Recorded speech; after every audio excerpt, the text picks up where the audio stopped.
Alright, so 4:30 na pala. Medyo kaya pala nakaramdam ako ng konting gutom kasi lagpas na ako sa merienda time. So ngayon, nag-steam lang ako ng siomai. And this is one of my favorite na merienda, siomai. So gagawa tayo ng sausawan nito.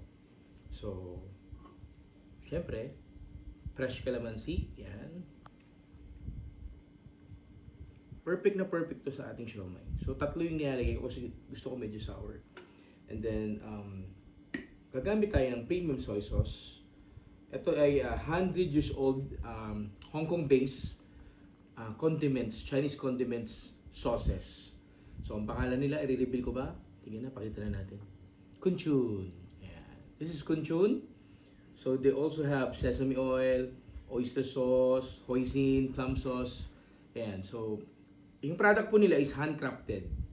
And yung mga big Chinese restaurant dito and big company, hindi ko na i-mention kung sino yung mga yun, is using their product. So, calamansi plus soy sauce ng Kunchun. You know, konti lang yan. Sarap. And then, recently kasi nagkaroon kami ng outdoor fest.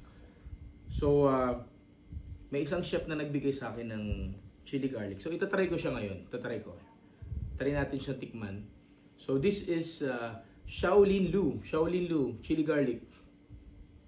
You know, Shaolin Lu chili garlic. So, tikman natin, no? So, first time ko tong titikman. Siyempre, masarap yung siomai pag may, ayan, no? Yun. Ang bango. Ang bango.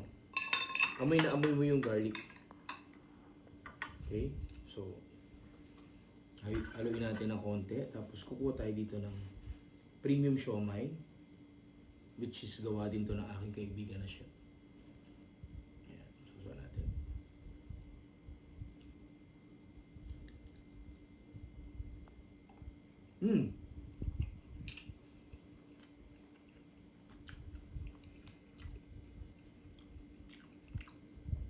Grabe, sarap nung sausawan.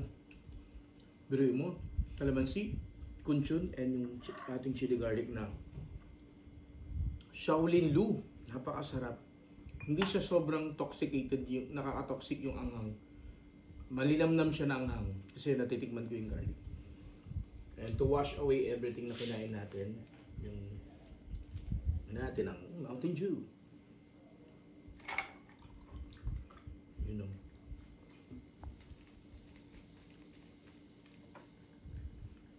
Shoutout sa Mountain Dew, baka naman.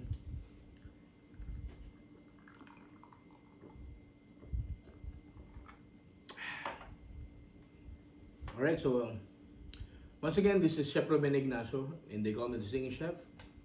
And have a nice day, everyone. Rock and roll.